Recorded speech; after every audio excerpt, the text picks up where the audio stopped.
Our new partner who I'm really, really excited to announce we are working with. Super, super stoked. Thank you, Angie Huberman, for this connect. It's incredible. AG1 Athletic Greens. I've been using them for a while. I have them every morning on an empty stomach.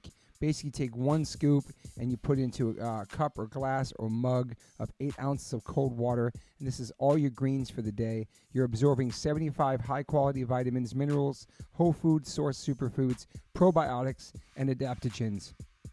Every day I take this. It's so good for my digestion, my energy. It's simple. It's easy. I don't like taking a lot of vitamins. This has been really, really helpful for me.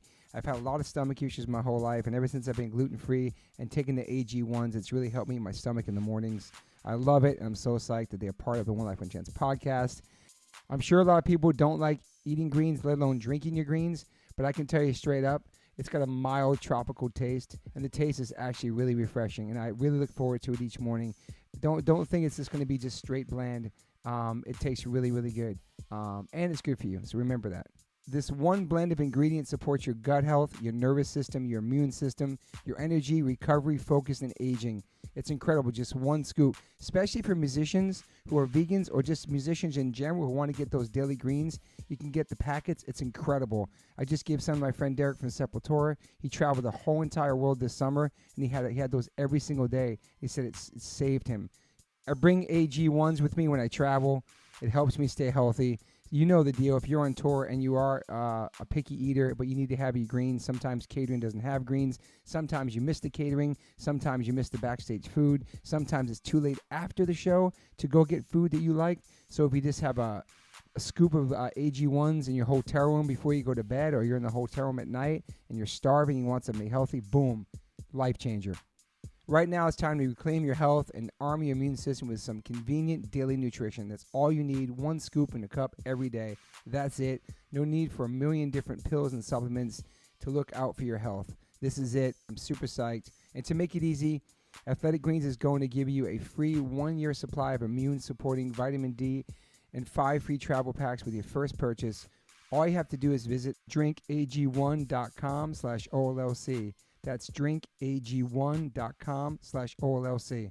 Take ownership over your health and pick up the ultimate daily nutritional insurance. This is incredible. I love it. It's just basic greens. For me personally, this has changed my life tremendously. I'm not a junk food vegan. I don't eat a lot of fake meats, so I'm strictly greens. And this has been a wonderful, wonderful new addition to my life. So once again, visit drinkag1.com/OLLC. That's drinkag1.com/OLLC. Get 1 free year supply of immune-supporting vitamin D and 5 free travel packs with your first purchase. That's drinkag1.com/OLLC. Yo, Liquid Death, thank you so much for hydrating all my guests, taking care of me and my family and my friends. Love your water, love your brand, love what you stand for, love what you give back to the community. If you want to learn more about Liquid Death and how it started, listen to episode 115. With the co-founder, owner, and creator of Liquid Death, Mike Cesario. Just a punk rock skateboarding kid from Delaware with a dream. It's an incredible story, incredible journey. So if you go liquiddeath.com/Toby, you get free shipping on any items you order from liquiddeath.com. And if you want to get water, Liquid Death water, go to amazon.com. But for merchandise and other things that's not water, go to liquiddeath.com/Toby and get free shipping. Thank you so much, Liquid Death. Death to plastic, murder your thirst, stay hydrated. You know H2O saves lives. I got my caffeine in me. Microphone check. Yep, check. Welcome to the One Life One Chance podcast. I'm your host, Toby Morse. Today I have a very, very special guest in my kitchen. My man, the myth, the legend, Wolf. Yo, we are in the kitchen. Yes, we are. We're literally in the kitchen. Before this, he's like, this isn't being filmed. Like, nah, bro, this is fucking just conversations in my kitchen. It's so chill, dude. Which is amazing. This never happens anymore, man. I know. Just face-to-face conversations. Yeah. It's like, especially after the past couple of years, too, just everybody's just living on their phones. But, like, that's what I love about this is talking to people, you know what I mean? Yeah, absolutely. It's very therapeutic. Yeah. I'm going to go backwards a little bit with you. I have all my notes, obviously. There's so many things. And I want to say you're probably one of the most diverse artists, musicians I've ever had on my podcast because there's so many layers to you. There's so many different parts of your career and styles and everything. I love that. I hate when like an artist stays exactly the same. It's so fucking boring. So I'm going to start with Sometimes man. Why record, which came out last year. But there's the songs on there that I've been fucking rocking is like, I love Radio. It's got like a White Wedding, like Billy Idol vibe to me. Mm-hmm. I don't know what the influences are on that record, but like Jumping Out the Window, Catch You on the Other Side, Make Me Believe It has like just all the vibes and the energy of the record. And it's you singing it, bro. I'm like, this motherfucker can sing. Like, I'm like, it's just, I've been blown away by it, and maybe I'm out of touch, but like, I know it came out a year ago, but I've been really rocking it and loving it. And I think it's one of my favorite things you've done. Thank you, man. No, it's not. I don't consider you being out of touch by just discovering it. It's been a challenge to introduce a new genre, especially I've had a long career already, you know, and through hip hop, and you know, I have you know, been genre bending throughout my career, you know, and flexing different styles of hip hop, but hip hop's always been the core of it, no matter if it was country influenced or punk rock influenced or rock and roll influenced. But this was like, okay, I'm not rapping at all. We're gonna do this record. Let's do a rock and roll record. And Shooter and I just got in the studio. We actually did it on Sunset Sound. Nice. In Prince's old room, the Purple Rain room. Wow. You know, it was days, I mean, literally like 2 days after the George Floyd murder, and, you know, there was helicopters and shit floating over the, you know, thousands of people. I mean, we got out and marched as well. Same. So crazy time, man. The energy was just electric, you know, and important as well. And, you know, so we had that in the back of our mind, which the only record that was really heavily influenced in that, with that particular thing in mind, was called a Fucked Up Day. And we kind of let loose with our emotions on that record as far as what was going on currently. But the bulk of the record was just made like, look, man, let's just make our favorite rock and roll songs. You know, like, let's get in here and like, let's create this vibe.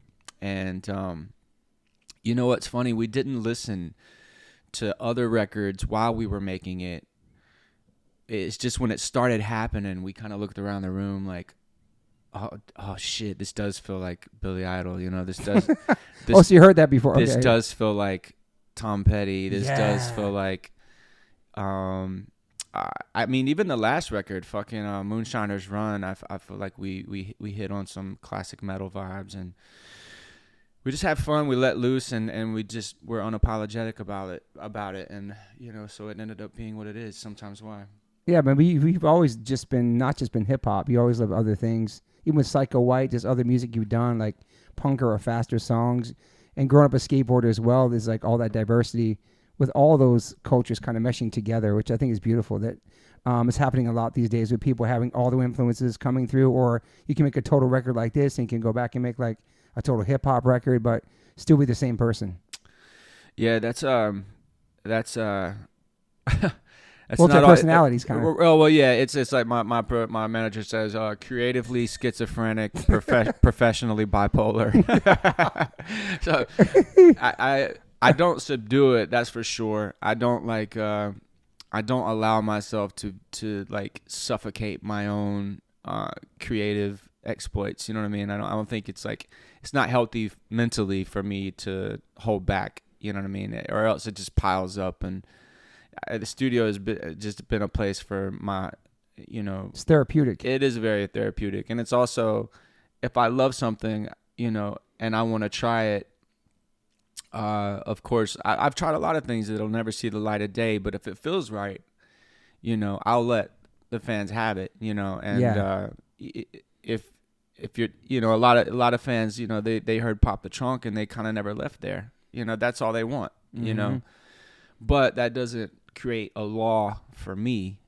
No. That's just a law for them, you know what I mean? So it's like, if you want the old shit, get the old album, because I'm doing this right now. And, you know, but this rock and roll album has really revived my love for hip hop, to be honest. Ironically, it was just like focusing so hard on it for those few years, and, you know, shooting those videos and doing these shows with Sometimes Why.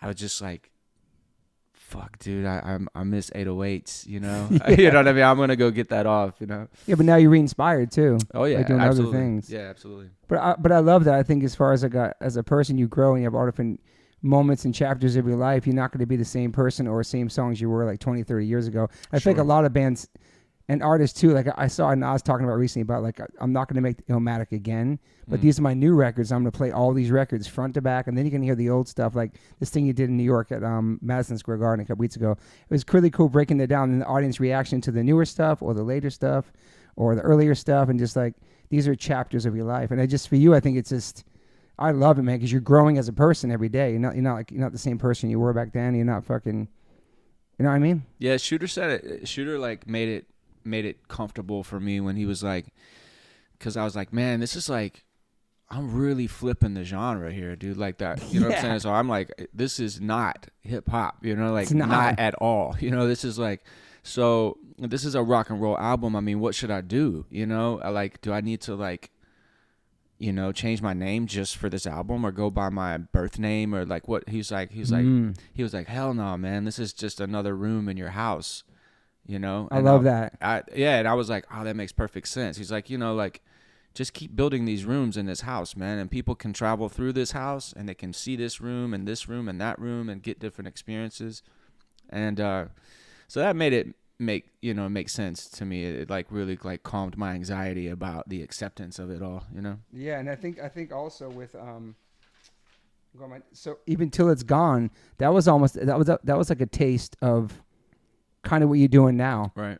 You know what I mean? The whole vibe, the energy of that song, and yeah, I think obviously that's an incredible song too. I remember seeing that on Sons of Anarchy. I was like so excited for you. I was like, holy shit, this is crazy. But just that vibe and the energy, I was like, okay, because it wasn't what you had just, it's not totally your style. It was like the record before that, what you're working at that moment. It was just, and it wasn't because you wrote it for that. It was just the vibe you were feeling on that song. It wasn't like, I'm going to write a song for this. It just ended up being on that, correct? It was a song from the record. Yeah, Love Story was... Love Story. Love Story is the album off that Till It's Gone was on. And it was my sophomore album with Interscope and Shady. Yep.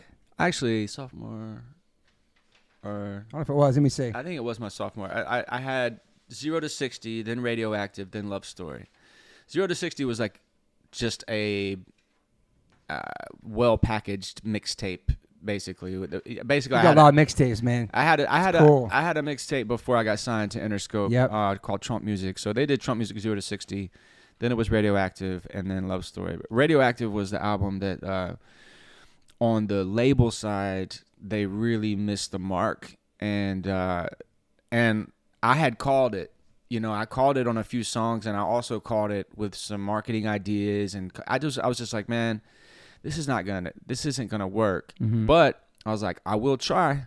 Yeah. You know, I'll play ball because you guys are putting up the bread. You believe in me, and blah blah blah. You know how it goes. Yes. But since it didn't work, and I did call it on some particular records. It like I was like, all right, now cool. Can I just do my thing? Like, leave me alone. And so that became Set me free. Yeah, that became Love Story. And you know, I do give them credit for like just turning the key to the door in the studio and literally just leaving me alone for like a year. And they were just like, let us know when you're done. They didn't have anything to say. You know, when they came through, it was just like. It was ready, and we really cracked the code sonically with that record. You know, I had been searching for something that was like solely mine. You know, how do I blend this shit? You know, I'm from Alabama. I've got all these southern rock and country influences and rhythms, and how do we really, really bring this together? Because before then, I was just kind of playing around with it, like Let's Roll with Kid Rock, which was just a fun mud bogging country stab, you know what I mean? We cracked the ice with that era, but then we cracked the code with Love Story, and Till It's Gone was like you know, pretty much the apex of that sound. And then from there we knew what we had to do. It's like fill in the blanks after that. The rest of the album it came pretty quickly after Till It's Gone because we were like, oh, we got it. Yeah. And then there's like there's so many after that. There's like the Hotel EP. There's so much stuff. But let's go back a little bit to like even just like you coming up, and then you like, you grinded so hard. You had so many releases. I mean, just starting from being the Missy Elliott shit, all that stuff, to the Creek album, just everything you put out, Pissing in the Barrel of Bees, all that stuff. You were grinding hard way before, Shady Records, way before that stuff. 20 years I've been going hard at it. It was 10 years. It was 10 years before Pop the Trunk. And Pop the Trunk was the record that cracked, but, and that's being, it's probably more than that, you know what I mean? To be honest, but there's so much of that time, that first 10 years of grinding was just figuring out who I was, man. You know what I mean? And thank God I didn't have the internet to figure it out on. It's really good. You know what I mean? I got to figure myself out before the internet, had a chance to, eat me alive for all my mistakes and shit, which is unfortunate for artists these days. 100%. They haven't figured themselves out and they expose, and then it's a wrap. And then, everything you've done is permanent. We got to kind of hide behind the scenes, man, and like do records that no one will ever hear and, do shows that no one will ever see. You had to be there. You had to be in the moment. Moments. Yeah. And earning it. I was talking about that, the other day, like, hitting the Chitlin circuit and the open mics and getting booed and fucking like really, really having to earn it. And coming where you're coming from too in the South and just all that, being a rapper. And homie. Oh my God, dude. It's it doesn't even exist it's kind of hard to find, you know what I mean? Mm-hmm. Like, I'll just be blunt. Like, I grew up around black clubs, you know what I mean? Yeah. In the South. And, there might be another white dude up in there. Maybe. Yeah. You know what I'm saying? But it wasn't like, it was very rare. I was usually the only, or maybe there was a couple, but so that proving ground was just built a monster, man. It just built a monster, man. Like, the South is just so hardcore, and we didn't have a battle rap scene like that. It wasn't that way. It was like storytelling and like just dropping a good record on stage, and doing something impressive. So yeah, man, I cherish those times, man. But they're just gone. It's a wrap. It's all on that phone now. It really is. I was trying to think of somebody else that's from the South. It's probably Bubba Sparks. From the South, like a rapper back then, coming from the area. Bubba definitely understands it. Dax, who was a really amazing street artist who grew up around Organized Noise and Dungeon Family, he definitely gets it. There's a pocket of people that come from the era that understand that side of things. But yeah, it built all that, just kind of led up to the Pop the Trunk, and all that was very literal too. That I was sitting in front of a meth house. I was like in the ghetto, heavy, like little trap house with no heat and boiling water for a bath. Like wow, it was really like that. And so it was just that moment of like, man, I'm just gonna keep it all the way real. Let's go, bro. You know what I mean? Like, I'm not gonna sugarcoat this shit at all. I'm done. Here it is. Fuck it. Send it. It's crazy you had a single and a record for Columbia too, and that record never came out either. That's wild too. Oh my God. Yeah, we'll see. And that never saw the light of day. Nobody's ever heard that? That was before Pop the Trunk as well. I know. Let me tell you. 2007. So I got signed to Columbia with the A&R. His name's Kawan Prather. Okay. He signed Outkast, T.I., John Legend, Pink. Damn. All to L.A. Reid. He's a heavy hitter. Okay.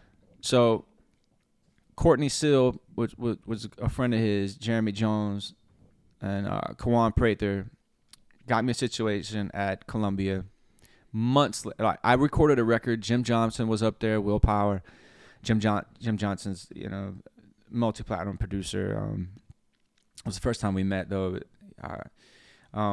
But we did some crazy records there. Yeah, and they'll never see the light of day. But the story is, in short, is that Rick Rubin came in like a month later and washed the company. He like became the president. And he was like, everybody out. Wow. And I never met Rick Rubin, but the story I heard, I don't believe it. I love you, KP, but I don't believe it. Is he didn't like me. And but what I think the story was, if I'm fired, I'm taking Wolf with me. You're not keeping him. you know, which was probably the case. And I mean, rightfully so. Kawan worked hard to get me up there. And, you know, we were better for leaving together anyway. But I never met Rick. But that's what happened. So after I had this fucking record deal in New York, living the best life, skateboarding, recording records, like had a good advance, lost the deal, back to Gadsden to do like landscaping. So I'm out there like, listen, dude. That's crazy. Listen, I'm out there and my little town knows I got a record deal, right? Not everybody does, but they do. Most people. It's made the newspaper and everything. Damn. So I called my uncle. I was like, man, I need a job, but I have to hide. I cannot go work at a bar. I can't. It'll kill me, man. It'll kill you, man. And he goes, not that you don't want to work, but yeah, I understand. Yeah. No. I fucking always. Totally. I've always worked. Always. I was like, I mean, obviously, I wouldn't have done this. I was like, he was like, all right, I got a homie with a landscaping business, and you know, you can obviously wear those masks and the hoodies, and you can just weed eat and shit. So check this out, Toby. So one of the days I'm out weed eating. I got a mask on, and I'm fucking weed eating on the side of the road, and yo, Yelawolf. Oh shit, he saw you. I was like, fuck. Shook my head no. I was like, no. It's not me. Damn. Oh my god, dude. That's crazy. Because that single came out. Didn't Kick In the single actually came out, and then the record never came out. Yeah. Right. And it really made me bitter about labels and shit. So when Pop the Trunk came out and it blew up on the internet, obviously labels started knocking. Yep. But then I was like, fuck y'all. You didn't want me then. What's up? Yeah. So, but my team, you know, they were starving. And like Kawan, Bear, Jada, everybody was hungry. So L.A. Reid hits me up. Wow. And he's like, come in. The deal was done. It was days before Christmas. I walk in. LA's got the whole label in his office, and he tells everybody, "Yo, Wolf is. I know you've heard Wolf's Pop the Trunk, and I know y'all have seen. I had done some shows. I know you've seen some of his shows. It's really crazy. He's about to give y'all an acapella version of some unreleased material. Wow.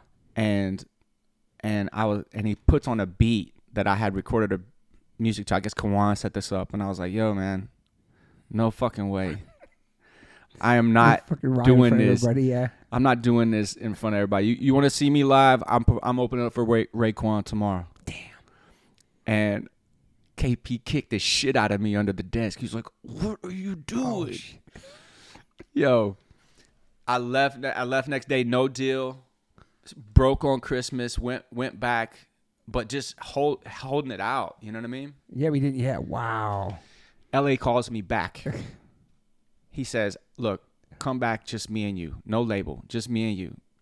And so I went to Waffle House and wrote this crazy verse on a napkin. And I went to L.A. Reid's office, and he was like, "So are we going to do this or not?" I was like, "Check this out, man." And I stood up, turned around, and walked toward the window and looked out at the city, and I spit this fucking crazy verse. Wow. About how I was not going to take the deal and why I was not going to take the deal. And I turned around, and dude, KP was in tears. And L.A. Reid goes, "It's just all part of the story, dog." And I was like, in front of L.A. Reid, I was like, "KP, you played my shit for Eminem yet?" Fuck. Facts. Wow. And we left. And then months later, I was with Interscope and then Shady. It's crazy L.A. Reid had your back like that, though, man. It's pretty powerful, like he believed in you. I mean, I respect L.A. Reid, you know, but picking a label is like picking a home, you know what I mean? Dude. It's like you really, really have to hit it off immediately. It can't... You know, when I met Jimmy Iovine, it was I just knew it was right. I was like, yeah, this is where I need to be right now. And, you know, obviously when I met Marshall, I was like, okay, this all makes sense. Were you a fan of Marshall? Yeah, of course. Yeah. What the year that was, he was like crushing at that point. Eminem was everywhere. Yeah, like. I mean, dude. And so giant. So he just got your music to Eminem, basically. He heard your stuff. Yeah, man. Well, it was Paul Rosenberg. And then Jim Johnson actually sent me footage of showing Marshall Pop the Trunk, the video, while he was in the studio with him, bro. Working on I think Satellites or something. I don't know which record it was. Anyway, but he sent me the footage. He wasn't even supposed to be filming Marshall. He's like standing behind him, like shooting him low key. Sent it to me, and I was like, "What? It's a rap." I was like, dude, he's gonna dig this shit, and he was like really, really into it. When I met him, true story. When I met him in Detroit for the first time, did they fly you out there to meet him? Yeah, he flew me out there to meet him. Massive Eminem fan, but yeah. And he walked around a corner spitting Pop the Trunk, like he had memorized the entire song.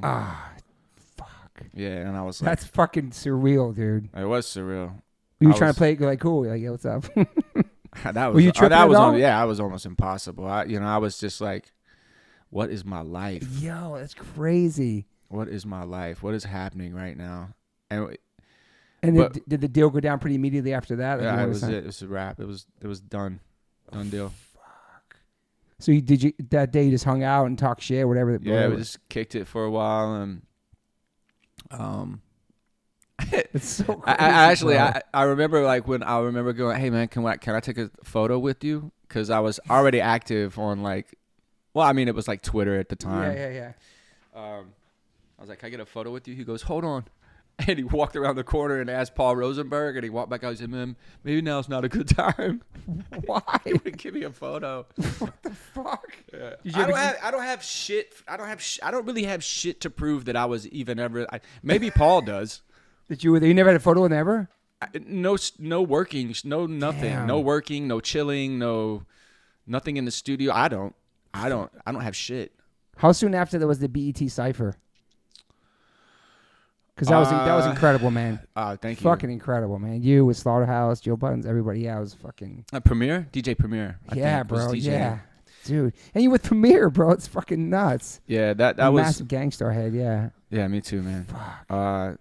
Yeah, I that was not far from signing. It was within the year for sure. Yeah, a lot of dope shit was happening. You're doing so much shit, man. Yeah, it was it's a lot to fucking. I'd be tripping out like, this is really going on. Like, what the fuck? Like, it's going. Not that it was going fast because, as I can tell from my deep dive, you started like so early, bro. Like, this is like 10 years more than that strong. Well, I mean, yeah, I was some new artist. I was 30. I was 30 when I got a record deal. It's crazy. Yeah, so but I didn't have a plan B, Toby. I was like fucking, I was psycho with this shit. Like, there was no not winning. It was going to happen. It was like ego superseding the talent. Okay. Like, let my talent catch up, but God damn it, I'm getting the fuck out of this shithole. You know what I mean? Like, I can't be here, man. I gotta go. I got to get this. And I whether it would have been becoming a producer or obviously I became an artist or being in fashion or something was going to click. Skateboard industry, whatever the fuck it was going to be. But music took the front seat, thank God, and here we are. Yeah, but did you want to be a pro skater at all ever? Yeah. Actually, I skated Tampa Am in '97, dude. 97? Yeah. Damn. Skating the bowls and shit. I was 16 years old. The street course. I actually did all right. I think I got like 12th place or something. My friend beat Carrie Getz. That was the year. That's the zero team. Carrie Getz, old zero team. My friend Nathan Smith won it, and we were and it was just me and him from Nashville, Tennessee. he ended up blazing. How'd you get into skateboarding? Just well, at first it was my uncles. Around. There was a really rad cement park in Gadsden, Alabama. At one point, it was very well known around the old heads about this park. Okay. So there was a scene there randomly for really no reason. I mean, there is no more scene anymore. Yeah. So my uncles were in Bones Brigade era. Oh yeah. They grew up in that era. So I was getting hand-me-downs and. So I just picked it up and fell in love with it. And then I moved to Franklin and met Mario Rubicabo, was living in some apartment complex randomly with old school pro, I think 8th Street. 8th Street, yeah. I think Mario was with them, Matt Hensley and those guys. And I was just handed a pro board. And that was it, man. One clean popped ollie. And I was done. I was like, one of those. Fuck. You know, when the first those old boards. See, I've been skateboarding for so long that I was around when the Mike Vallely's double kick came out and changed the skateboarding shape forever. The boards were crazy big back then, man. Dude, Mike Vallely, black Vans Chukka boots, striped knee-high socks, hard, fucking cut off camos and a fucking Metallica t-shirt. Hell yeah. Forget it. You know badass, what I mean? bro. He's badass. Like I came up in we actually did, you know, like came up in a very like amazing era of like, yeah, it's just so core, man. No cameras, no like, the only proof was the proof of the word of your homie that you did anything at all. And you got real respect from showing up and putting it down for nobody, no reason. Yeah, not for the gram, none of that shit. Yeah, it's just for the sake of getting buck. Yeah, 100%. Fucking shit up, running from the police, and just raging, man, like all the time. And God, so I fell true, in love man. with it. Just being outside, not on your phone, skating all day, fucking. We're so lucky we grew up in that time era, man. It's beautiful, man. Yeah. Our kids will never have that. They've grown up in the social media world and just like, fuck, it's so crazy how the world is. But it's another dark story. But the way we grew up skating outside, music, it's beautiful, man. Mm-hmm. So many different like inspirations. Yeah. Just earning it, man. Just like out there. I never not had a scab on my body somewhere. Totally. You know, which or is something crazy. Swollen on you or fucking yeah. It's crazy to think about how gnarly that is. But like always scabs on my elbows. But you kept doing it over and over again because it was fucking great. Knees all fucked. Same trick over and over again all day for 8 hours until you landed it. And you're so fucking psyched. It's like you're exhausted. Just fucking fuck. It was a great time. But yeah, I did have the skateboard dream. I moved out to Berkeley, California, and you know, lived in near 510 skate shop that was right close to where we were squatting in some fucking abandoned frat house. Damn, you went out there to make it in skateboarding, kind of? Yeah. Wow. No, to make it. Like, damn. Not kinda. Like, that was my purpose. Like, I went out there to hustle, and I was with other skaters. But when I went to Pier 7, this is a true story. When I went to Pier 7 in San Francisco, over near Embarcadero was already shut down. Hubba Hideout, I don't even know if that was there anymore. But what year would this be? 90s or? This is 99. Damn. Okay. 99. So when I went to Pier 7 and saw some of the young talent that was out doing it for real. Yeah. I just like, it was like, I just kind of like, I was like, man, I'm never going to be this good. It's not going to happen. I already kind of knew that my emceeing, even at that point, was more impressive to all my friends than my skateboarding. You know what I mean? Or anything else I was doing, period. My graffiti, my art, anything.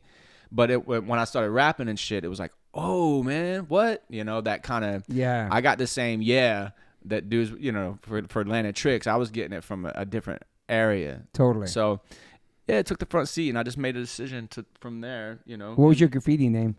Coma. Okay, sick. Koma. I know a Coma, too, a different one in New York, the C. Yeah, I used to kick it with the AM7 crew out of Nashville, Tennessee. Actually, my manager was full-on AM7, Ountzilla. Damn. And, yeah, he was out there with Tax and Revoke and all them boys. What was your exposure to hip-hop? Because I know it was a young age for you.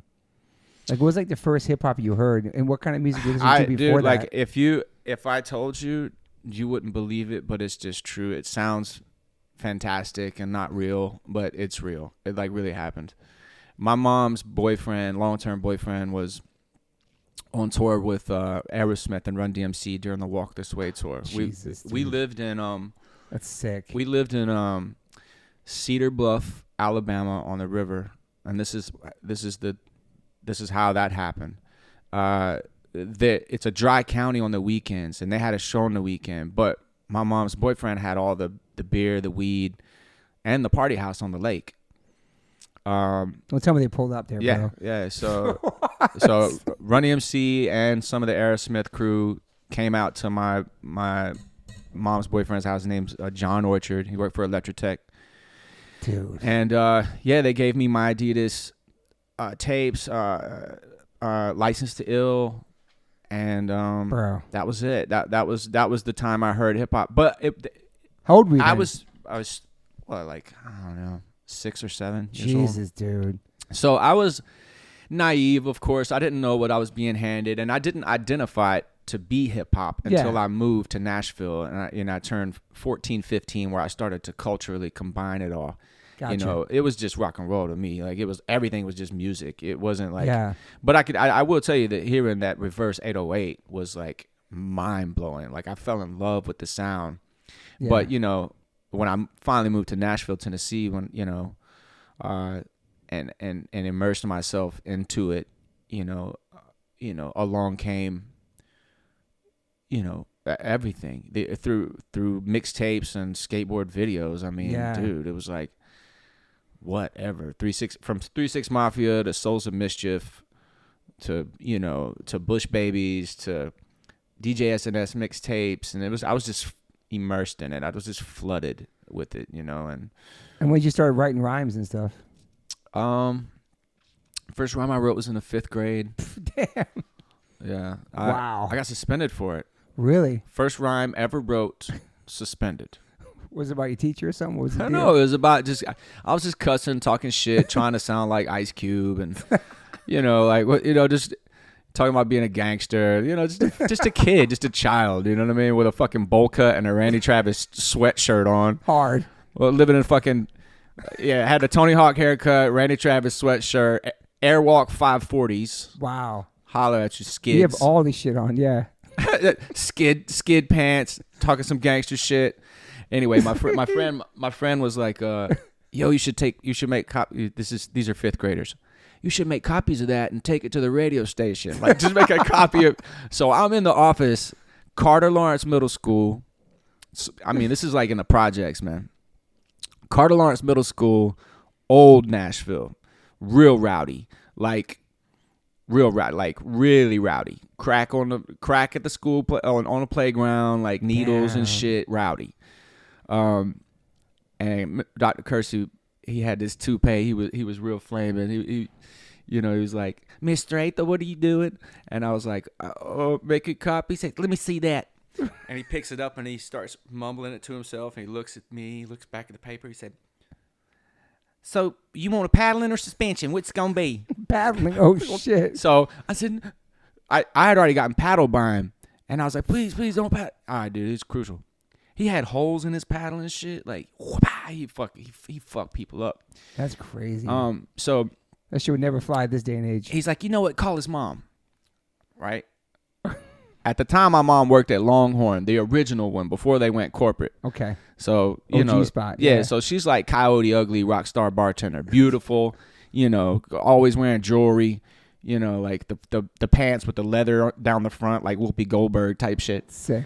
So she comes up there already sick. She's sick of my shit. My mom has always been sick of my. What are you doing? That's all I ever heard from my mom. What did you do now?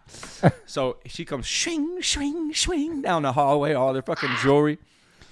What did you do? And I was like, I was crying. I was like, I wrote a rap, and he's gonna suspend me. And she goes, let me see that, and snatched it out of his hand. She starts reading it. She looks at him, looks at me, looks at him. She folds it up, puts it in her pocket. She says, "Go back to class. I got this." Wow. And I fucking walked out of the principal's office, and oh my God, you motherfucker! You're gonna stop my son from expressing? Look what the fuck he's looking at. Wow. I mean, man. like, what else is he gonna talk about? Don't you ever call my motherfucking phone again? I mean, you like, just badass. Oh, she's a gangster, man. But at that, it was pivotal for me at the time, like creatively, like, oh, my mom's the coolest. She's got my back. Yeah.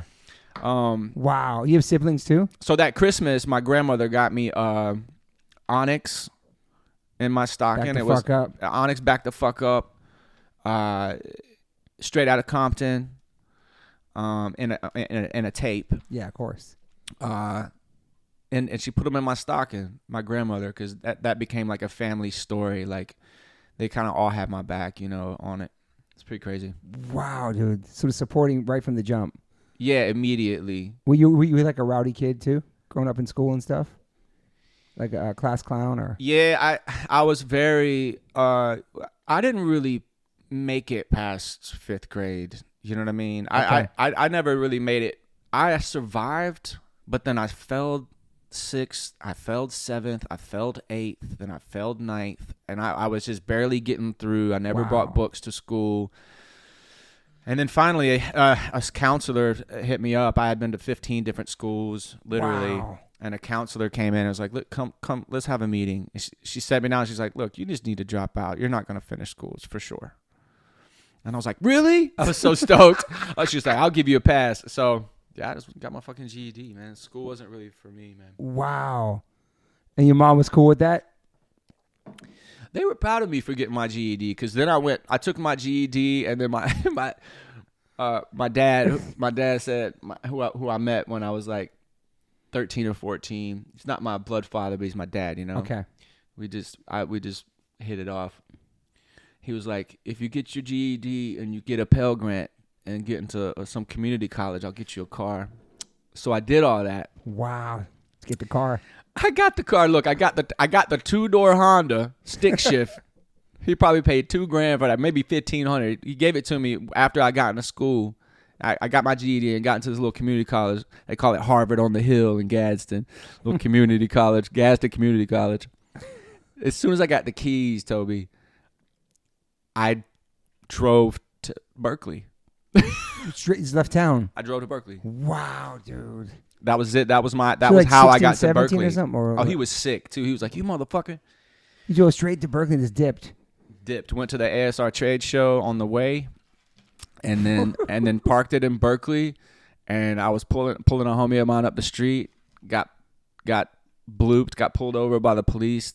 They took me to jail for towing, and they put that car in the fucking Impound? and they impounded it and sold it at the swap meet. No way, dude. Your brand new car.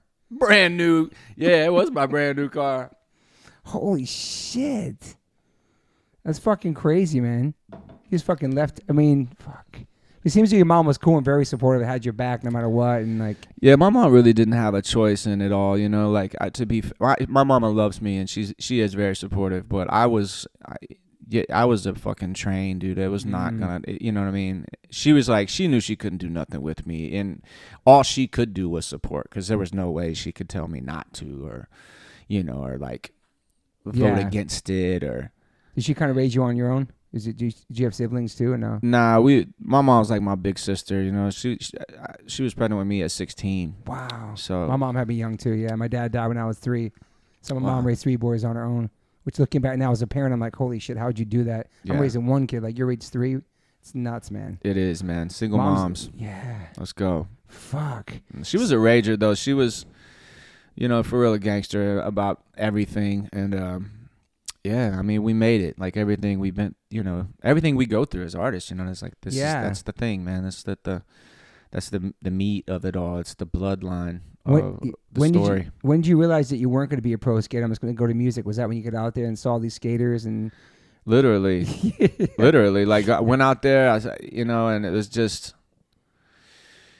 And I had this job too at the time where I was like giving away samples. It was like some homie was like, hey, there's a place that needs workers, but you're just giving out samples on the street. Damn. But they paid $10 an hour, which was crazy back then. Yeah, that's pretty good. Yeah, I was like, damn. I mean, you living on the street, dude. You're like $10 an hour. Let's go. That's great. Yeah. So picture me and handing out Pepto-Bismol. Wow. In San Francisco, and then I see this a Def Jam bus. It's wrapped, you know, a wrapped Def Jam bus. I just skated right up, and I was like, I'm a rapper. To the bus? Yeah. Tour bus? I said, it said Def Jam. Yeah, fuck it, yeah. I was like, I'm a rapper. And the dude was like, he looked at me up and down. He's like, what are you doing tomorrow? Like, straight up. I was like, whatever I need to do tomorrow. What are we doing? Wow. He's like, come out to Oakland. And he gave me an address, and I ended up showing up to the Grill, which is Lev and Will Hawkins, Tupac. Wow. Hieroglyphics. And Oakland's no joke, especially back then either, man. Man, listen, I skated from Berkeley, and I got on the train. I got off the train in Oakland, and I skated to to the studio, which was like 4 miles from the train station. And yeah, it ain't no joke. With your solo dolo? Yeah, dolo. Fuck, no phone. No phone. And red shoes. Oof. Like, rookie mistake. I got chased out of San Francisco for those red shoes. Really? Oh man, it almost got bad. Some but I looked down at, like, some like, I don't know, at the Audios time, or DCs or some shit. I don't know what they were, but big ass bulky shoes. Never got into those. Those are crazy, bro. I never got into the bulky shoe phase. And they brought them back. I'm like, the Audios. I'm like, why, bro? I know. I know. So you wear rocking your red shoes. You go to Oakland. Yeah, I fall up in the studio. No one's. It's a studio. Okay. So the dude has made a call and he's there and he's like, this dude raps and shit and the Lev is like, all right, well let's hear it. What do you got? Throws on a beat. I kick some verses and we kicked it for a little bit. Nothing ever like came out of it. Matter of fact, you know what dropped that year? 2000, Chronic 2000. Ooh. I think that was a year. Banger. Was it? Incredible. I saw that tour. It was that year. Up in Smoke tour. It's incredible. Damn. And dude, okay, Lev Hawkins. What about this? What about this, Lev? If you're listening, like he was kind of a smart ass, and like I gave him this or drew this picture of Busta Rhymes or some shit just for his studio. You drew a picture, okay? I drew a picture of Busta Rhymes just fucking around in the studio one day. I was kind of bored. I was like, here you go, and he signed it and gave it back to me. And when on the bottom it said, "Good luck with Eminem." Back then. Wow, bro. And that's when Eminem was fucking taking off. He was being a smart ass though. So but then what happened? So up yours, Lev. It worked out. So you want some water or something too? Because you're running out of your beer. Yeah, sure. What do you want? You want a still or sparkling? Still, Liquid Death. Still, let's go. Yeah, do a little plug for Liquid Death. Yes, sir. Yelawolf's a big supporter. Huge supporter of Liquid Death. Listen. I fell in love with this brand immediately. I've been on it for, I think a couple years now. Yeah. Liquid Death's been sending me products. I even had the cutout mascot in my living room. And you did? Yeah. I go hard for the brand. I love this brand. I cracked some of this mountain water and poured it into my '79 Chevy the other day. I know. So sick. This brand is the truth, man. I see people doing crazy shit. We're gonna jump back and forth, but I know I mentioned earlier, but how old are you and how do you end up on the Missy Elliott show, Road to Stardom? Is that just auditions? Wow. Are you rhyming on there or? Yeah, so I'm in Gadsden and I get wind of this on the radio, some sort of hip hop radio station that was playing out of Birmingham, Alabama, that announces that there will be some sort of competition to get on a reality show with Missy Elliott. Sick. But the auditions are in Atlanta. And I just take off to Atlanta, stand in this long, stupid line at Piedmont Park and ended up in this little clubhouse. And then I told them my name and I spit a verse and they were like, you're in. Fuck. So then I won a few auditions. I got that audition. Then I won the New York audition. And then I won the LA audition. But the show was, it was terrible. I mean, like, what do you win? Like, what do you win? What are you supposed to win? A deal. The end result is a deal, but it was a bunch of clown shit. And, so I got kicked off second episode just for being talking shit, about. I was like, I'm not. They gave us some beat and it was so bad. I was like, I'm not rapping on this shit. You guys are playing it. What's the joke? Yeah. Well, apparently it wasn't a joke. It was Dallas Austin's beat, but it was terrible. Shit. But I called them out about it on camera and they didn't like that. So they sent me on my way.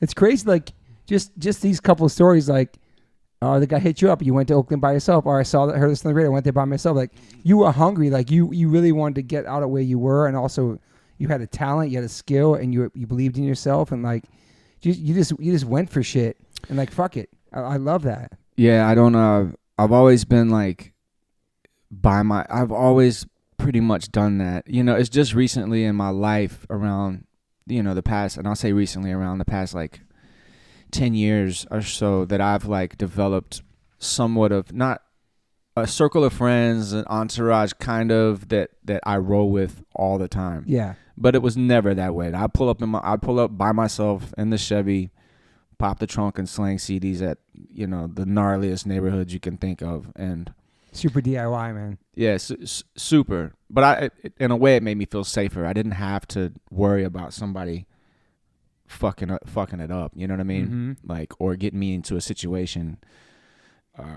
you know, because of them. But very confident, very outgoing. You're talking to people. You're probably talking to adults and older people. Pitching yourself, going out there, grinding. Like you just had that hunger, that fire. It seems at a young age. Yeah, just a fearlessness. I had seen too much, man. My you know, I had just seen too much. It wasn't, and you know, I was a bit jaded with celebrities as well. So I was never ever intimidated to meet someone famous or to flex on someone that already had something already. Yeah. Like I was never intimidated. And to be honest, fame was never the end goal, you know, like, yeah, I was really, really out to have a career in music, and, you know, the respect was so, so important to me. Fame is just, you know, the byproduct of it all. Yeah. I love you telling L.A. Reid, like, did Eminem hear this yet or whatever? You're like, let him hear my shit. And then he hears your shit and then he's fucking rhyming it to you. Like, it's just crazy. Just putting that in the atmosphere and it happens. I don't know, man. Yeah, you can't. I honestly don't think that anyone in the world, every single human on this planet has the ability to do anything that they actually set their mind to and physically go for.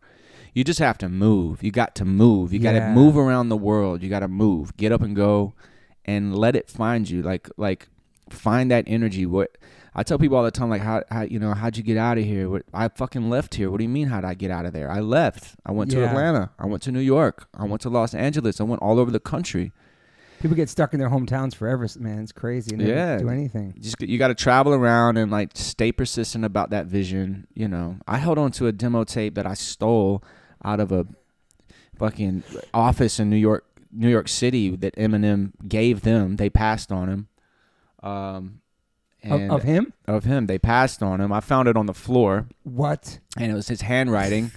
I put it in my pocket, and then 10 years later, I put it in his hands. You gave it to him? Yeah, I gave it back to him. Holy shit. Was he tripping? Yeah, he was tripping. I mean, was his shit. He was like getting around. But it was just like the visualization payoff for me. Like, all right, I did that next. That is crazy, dude. What songs were on there? Do you know? None of his big... Cause any man that would jump in front of a minivan with 20 grand, a bottle of pain pills, and so many things is fucking crazy. Oh, and don't you want to grow up to be just like me? Oh yeah, yeah. Or is that the same song? I don't know. Yeah, but you know. That's fucking awesome. Yeah. So and he overdubbed Into Deep, which is classic Eminem. So he overdubbed his shit on an Into Deep tape. Wow. And scratched their name out and put. Fuck, man. Into Deep, for those who don't know, they were white rappers, right? I think Too Deep. I think they were, yeah. But that's definitely why he did that. Were you into like other white rappers? Milkbone. He was picking on Milkbone. That motherfucker's picking on everybody. He was. Like before Eminem, obviously Beasties, Third Base. You ever fuck with Third Base back then? Yeah, Third Base. I love Third Base. I mean, they really made it clear that Vanilla Ice was not the move. Yeah. It was crazy that second song. Yeah. But yeah, I fuck with. Oh yeah, the Gas Face and But you know and I mean, you got to give Blondie some credit, you know, for Rapture. I just watched her rapping I watched online her rapping at Coachella last week. Almost 80 years old, rapping that verse. Oh my god! And like on stage, like rhyming. It was. That's a great point, man. Nobody brings that up. Yeah. About her. She's the first white rapper, kind of Blondie. Yeah, I mean, isn't she? Yeah. Nobody gives her props or talks about that. Yeah, it's interesting. Yeah, it's because it's masked with the music, I guess. I don't know. Yeah, but not. There's lots of rappers that get slept on that nobody talks about. Like, even in country, like Johnny Cash has some crazy rap verses. So I think did he's punk rock too, man. So did Hank Williams, Charlie Daniels. Dude, The Devil Went Down to Georgia is a straight rap record. Damn. So like, cool to hear you rhyme that song over a beat. Same lyrics. The devil went down to Georgia. He was looking for a soul to steal. He was in a bind. He was way behind. He was looking to make a deal. You know, like it's a straight. That's hip hop. And Johnny Cash. I mean, it could be with the right beat. Oh yeah. Dude, his lyrics, everything he sang about. Yeah, you're right. Is it true that you're named after Michael Landon from Little House on the Prairie? Inspired? Michael Landon and John Wayne. My name is Michael Wayne. So sick. Mom. Thanks. Mom is gangster, bro. That's fucking that's so crazy. I just learned that actually today. And then also Yellow's like, because your dad was part Cherokee, maybe? Yeah, Yelawolf is Native American inspired, and I'm from Cherokee County, Alabama. So yeah. I mean, growing up in the South, that's a whole different world. Into the world that you went in after that, and all the different genres and the different labels and records and artists you work with coming from that small town. It's incredible, man. You should do a documentary someday. Yeah. Would you ever do that or no? Sure. I mean, we've I kind of started to do something almost. It's not really a documentary about myself, but it's really just celebrating the culture that we've created with Slim American and the fans, and you know what that means and who they are, where they are, what they're doing. And we did this thing called Yelawolf Slim American Life, which was this series that got picked up by an app called what is it called? That's how not important. So during COVID, but we're actually gonna. I think Estevan and I are trying to revisit that document. That's cool. That series, but over in Europe. Oh wow. Just Europe and Australia and New Zealand. Just kind of going and finding artisans and people who get it, you know, and kind of like Slim American, Anthony Bourdain-ish, you know, but more of street, like hardcore shit, you know. Yeah. Just getting in the gutter. That's cool. Did you feel pressure signing to Shady? And obviously being a fan of him and then meeting him and then making the record. Do you feel pressure when you got signed to that label and like the next record you had to make, your first record on that label? Yeah, I did. I felt the pressure of like having to listen and to be a respectful young new artist around these legends with massive amounts of success, you know. It's very hard to tell them no. Yeah. But then it got not hard to say no, because after, like I said, after some mistakes were made, and I think I earned the respect to have like a boss opinion about at least what I do, you know, and a final say. It definitely wasn't easy. There were moments of pretty intense conversations where I was just fully disagreeing with where things were going, and want to stay true to yourself too, and be the person you are, and not try to, right? Yeah, and also you were growing as an artist too. Like you were just, it was like, man, it also wasn't your first rodeo either. I may have been like, I definitely was a lamb for many artists that saw what happened, and they were like, we're not doing that, you know, like kind of deal. I mean, I saw them, I was friends with them, and then like they you know, to the point where they'll come up in the studio and be like, no singles, like, or don't mention that I'm on a label. They saw how it was crippling in a way to be thrown into the mainstream. And they lost, I feel like, fans for a period of time. They lost the Yelawolf, Trump music Yelawolf that they cherished. And why they signed you in the first place. And Wolf was changing right in front of them. And the industry was pushing the artists that they loved in a way that they didn't want to see. You know, like nobody wants to see fucking Metallica sing Somewhere Over the Rainbow, man. You got to keep it gutter. Yeah, you know, like it just certain things didn't fit me, you know. But I did try. Yeah, and they can never say that I didn't. You know, I did my role as an artist signed to a major label, and I turned in on my projects. I fulfilled my contract with them, and then I went independent, and I'm happier than ever. Was there how many records? Was it 3 records with them? I think it was 6. 6? You had to do 6 with them? Pretty much. Fuck. And was Psycho White on there? Take that. Was Psycho White on that? Or was that something just you and Trav did separately? It had nothing to do with that. Because that was. Let me correct that. Maybe 5. Yeah, I'm not all the way sure. I don't think it was that many. Trump music 0 to 60, yep. Radioactive, yep. Love Story, yep. You know, Ghetto Cowboy. And was Ghetto Cowboy it, or was Ghetto Cowboy my first? Like, yeah, you did other ones on your own label, yeah, independent one. I don't know. Because I think after that was like, so much music. After that was like the Hotel EP. Oh shit! And then it was Change. Oh yeah, they didn't. Trial by Fire. Oh, Trial by Fire. That was it. Yeah. Trial by Fire was that. That was for them. I think that was the. That was the final. I think so. Damn. Dude, I love the whole concept. Just I didn't even thought about your initials, MWA. That shit's so hard. It's so cool. I didn't think it's so cool. I was reading that yesterday. Yeah, he did so much. Just so much music, man. Then Trunk Music Returns, Unnatural Born Killer single that came out. The Yelawolf Black Sheep mixtape. Yeah, the Mile Zero DJ Muggs. Mudmouth album. Yeah. And the collabs you did, like the different other albums you did with people with Muggs. Yeah. Riff Raff album. Riff Raff. Oh shit. Yeah, I got an album with Riff Raff. DJ Paul 36 Mafia. Slim Mafia album. Heart of Dixie mixtape. Heart of Dixie. Wow, did that on a bus. You did? Yeah, I was angry when I did that. Dude, there's and then you guest spotted on the Blink-182 record. Yeah. Little Girl song. Dude, there's so many things. And you got 4 out of 5 mics for that record too in Source, which is back then, that's such a big deal, dude. Yeah, maybe now you're like whatever, but back then like 5 mics was the win, and they gave me 4.5. Sons of bitches. But it's still sick though. Just give me 1/2 of a fucking mic more, please. But then the cover of Source magazine or Double XL, that shit's, for me growing up, I had a subscription to all those magazines. That's like, it's just sick. I mean, those are accomplishments in hip hop.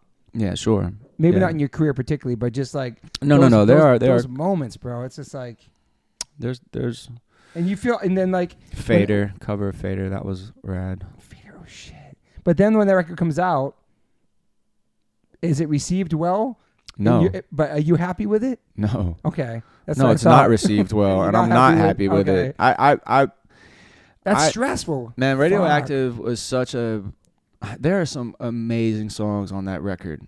There were just a few, like, first of all, they had me in the studio with Pooh Bear, and let me put that in perspective. Pooh Bear wrote like most of Justin Bieber's records. Oh wow, did not know that. You know, so, and I love Pooh Bear. Like, that's my fucking boy. I'm not saying that I don't appreciate Pooh Bear. I'm just saying why. It's like these particular writers at that time, first of all, they weren't needed. Yeah. I didn't need co-writes. I didn't need none of that shit. I just needed to be left alone. But like I said, man, the learning curve of it, and there was a lot of shady shit going down behind the scenes too. Like, no pun intended. Yeah. No, like on my side, not even on the shady side, like on my accountant side, like that ugly side, sucks. My budget being robbed, and like just all kinds of crazy shit that was happening at the time that just had to be cleaned up.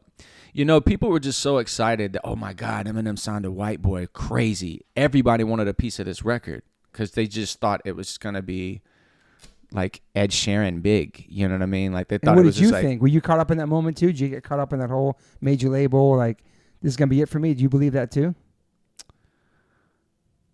I was giving it a chance. Yeah. I'm not saying that I believed that it was going to happen, but I was down for the ride. You know what I mean? And yeah. And let's see what happens. And that's it. But Love Story ended up being the most successful album. So there's that. Yeah. I mean, fuck. Love Story, that's the one. How many did you do after that, though? After Love Story, there was only a couple more after that. Yeah, you're right. Damn. Yeah, the couple other albums that I did, I'm very proud of them. Yeah. But it was also just like fill in the blanks. Like, here, take these records, and I'm out. Yeah. Did the Sons of Anarchy thing change you? That change putting your spotlight on you? Bro, that Sons of Anarchy, but that shit, man, was life changing. Life changing. Yeah, like that. Like, had that song been crushing the whole time, or that put it into a different stratosphere? Like, it made it even more. Did that blow it up, or was it already crushing on the radio? No. It was, that shit blew it up. I've never.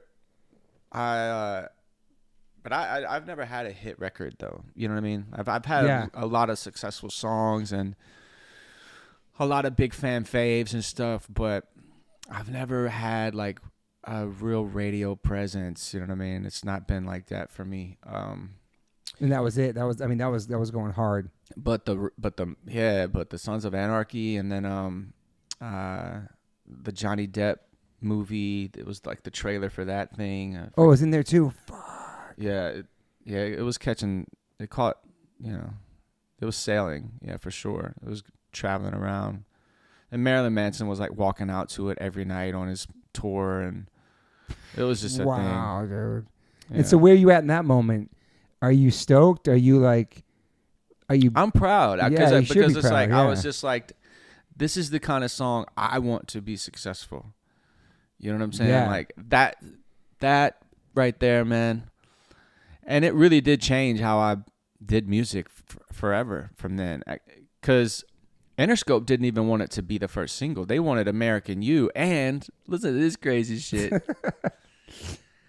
I did a full LP with Ed Sheeran before he blew up, like a whole album. It's called Slumdon Bridge. Wow. And that's a cool name too. And he. So when the label was, and the label knew that, but the label was always looking for the payback, because I co-signed him basically in my world. You know, whatever that did for him, it is kind of irrelevant, because the quote was, Yelawolf is one of my favorite rappers. I'd love to work with him. And someone was like, bet. They made a call, ended up in the studio. We did 5 songs in one session, and then I've seen him once since, Wow. But the label at the time was always trying to get that payback after he blew up. Like, when are you going to do one with Ed? When are you going to do with Ed? They tried to get him to do, they tried to get me, because he probably would have done it, but they tried to get me to let him sing American You, which it was just insane. I was like, no fucking way. There's no way he can't sing. It's called American You. Yeah. This is a very personal record. Like, yeah. Wow. And thank you. And that's kind of corny to make you try to reach out to somebody like, hey man. But like I said, but had I not went through the ringer with the last album, I may have not had the option to say no. Yeah. Jimmy Iovine may have been like, well, he's doing it. Yeah. But at that point they're like, well, okay. All right, cool. And fuck. So are they excited about the song and Sons of Anarchy? Are they excited about the love story song? I mean, the song on the record too. So anyway, they wanted American You to come out with Ed Sheeran to be the first single for Love Story. And I was like, no way. Nah. Ed Sheeran is not going to set off Love Story, bro. Like, I mean, come on. And I love Ed. That's my fucking dude. Yeah. So me and my manager at the time were like, fuck that, man. Let's go shoot a video to Till It's Gone and push it. So my manager and my publicist made that Sons of Anarchy connect. Gotcha. And made all that happen with Sutter. Not the label, no. With Sutter, with the director Sutter of Dope. Sons of Anarchy, the publicist, my publicist at the time, and my manager, and hustled that to get it going. And then the label was like, okay, let's get behind this. Wow. And then they supported, pay for the video, whatever, do all that shit, and then I don't know how we got that bread. I put a lot of bread up for a lot of videos and just got them to pay me back. Independent mind thinking and all that. Oh yeah, always. Fuck, man. Such a crazy up and down, highs and lows career, but all good shit, it seems. Yeah, man. It's been, the dust is starting to settle though into this really rad, like, just like this existence of like, when COVID hit and I didn't have to fucking tour, or it hit when I was on tour in Europe. Really had to go home middle of the tour or something? Last plane. Fuck. Last plane home from Russia. And and like Trump was like, come home or stay. Like you got 2 choices. And so we flew home and just barely beat the COVID lines. And wow, dude. Anyway, so did that quarantine and not touring, and I was like looking around like kind of anxious for the first month, and then it was like, wait, man, you mean I don't have to tour to survive? Like I've got like residual income from other things now. What's going on? Like I'm becoming a grown up. Yeah, totally. And like, but it spoiled me in a way, man. Like, and I'm just now getting back to going on tour this next couple months. Since then, damn, almost 3 years. I mean, I've done a show here and there, like just special events. Like I played the Ryman in Nashville, and being home is awesome, right? I mean, just making music and chilling, and yeah, you know, it's just like sitting back for a minute, like, man, like let's soak this in for a while. We've been going hard nonstop, man. You've been nonstop. And so so it's a different kind of level of living now, like OG shit, you know, starting to like own that, you know. Like calling my young artist friends sons, you know, like these are all my sons, you know, like yeah, and like just living in that. And it's such a liberating feeling, man, to settle, you know what I mean, and not be so scared, I guess, man. You know, a lot of that's just fear of failure. But when you look around, like, man, we're good. Yeah, my fans are not gonna go anywhere. I love my fans, you know. I know that. I can tour for the rest of my life. Totally. You know, and all over the world, and they're gonna be there. We've built that relationship. And so in that regard, I feel extremely successful, no matter how many records are sold or not. Yeah, for sure. To have that, to have a career after these many years and still be able to put out music. And be able to stay home and go on tour where you want to go on tour. Man, not have to do it. Because you did that for so long, man. All that grind, man. And there's a lot of sacrifice in touring, relationships, everything. Like following your dreams and being a musician and touring and fucking all that. Like there's a lot of things you miss in the real world. Because I think touring's like a fantasy world, but then you get back to reality. So there's a lot of sacrifices in that. But then now I can just sit and chill. Like, damn, I did all these things. I'm getting residuals. I can chill. I don't have to you're not stressed about moving and having to go on this tour or that, taking this show or that show. Like, okay, I'm going to chill. That's a beautiful feeling. You earned that. You worked hard for that. You know what I mean? Yeah, absolutely. I mean, you know, and, you know, to all those artists out there, man, that are on the grind, you've been there. Yeah, I just, you know, I support it, you know, just go Same. hard, man. Go hard, man. Don't look back, and it will, the cream will rise, man. Trust. It always does, you know.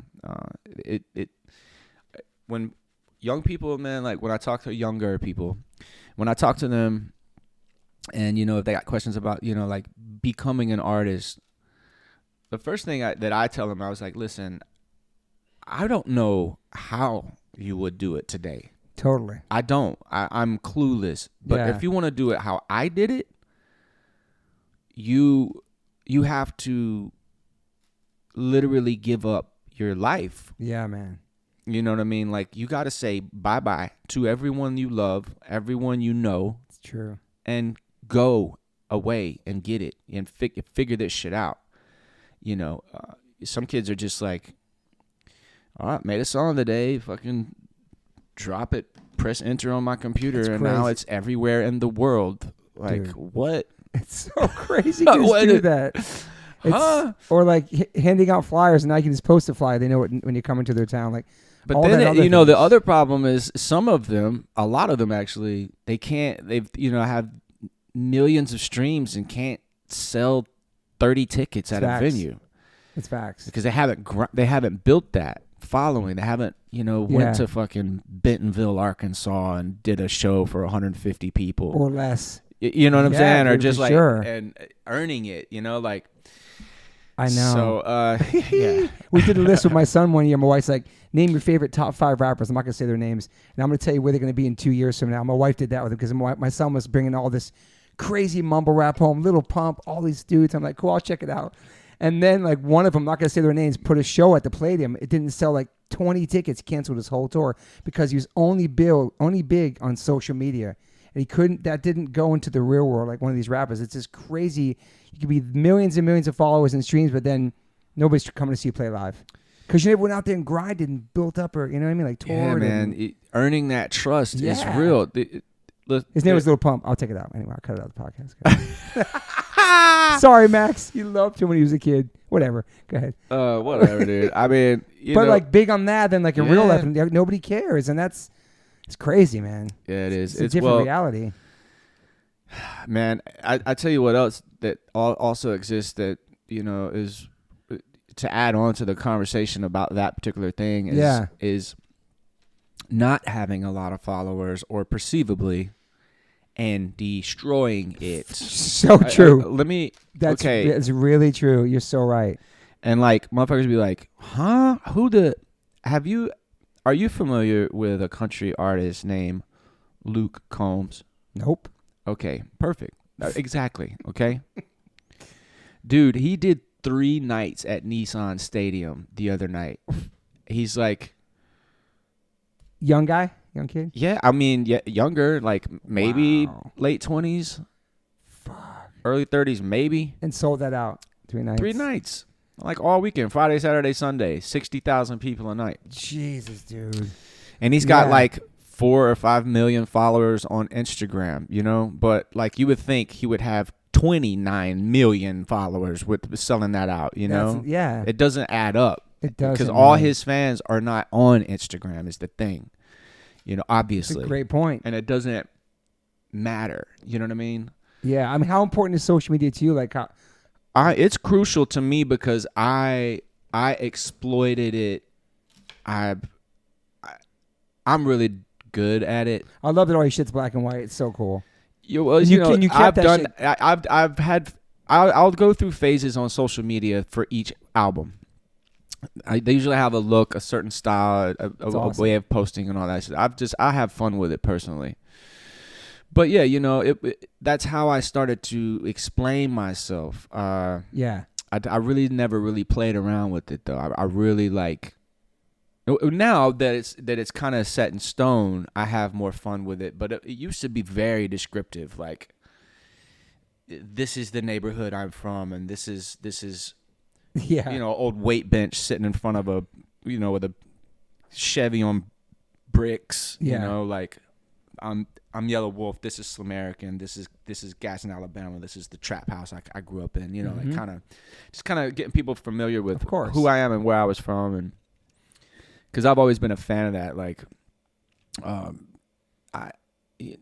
becoming a fan of an artist because of not just the skill of the artist, but like Wu-Tang and Shaolin. What's Shaolin like? Exactly. The story. Outkast, Atlanta. Yeah.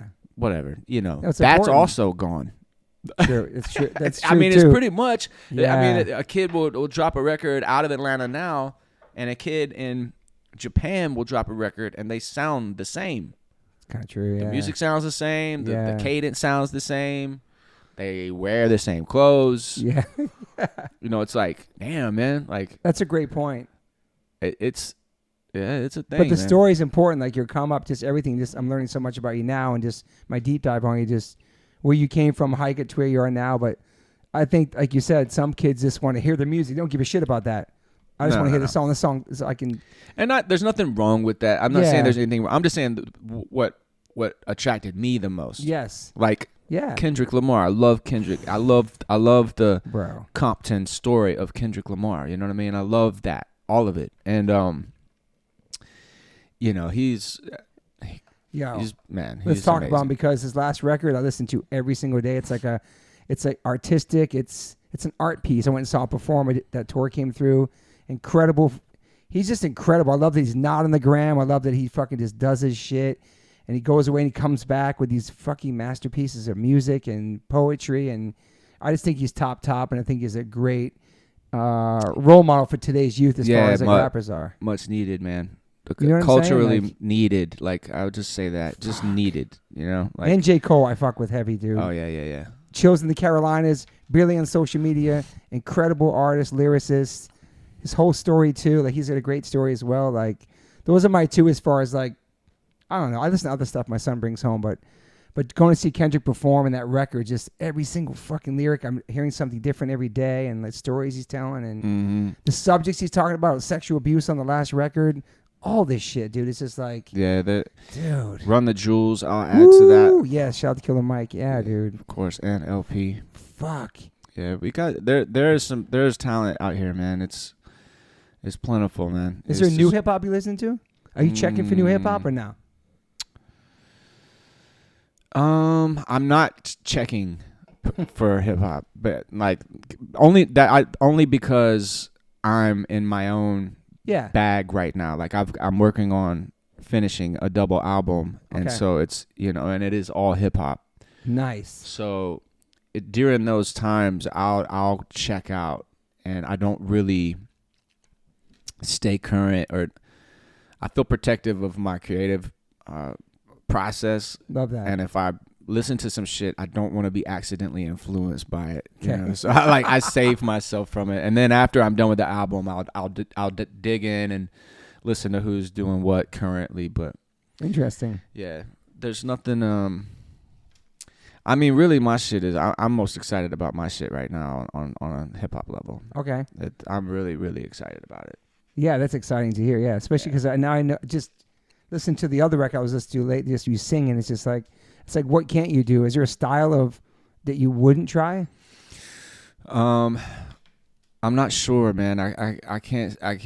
I won't say never. Like what genres are left? I'm trying to think. Well, what can hear you do? Because there's some pop. There's some pop elements. I have done country. I have never really done country record. I don't know if I would.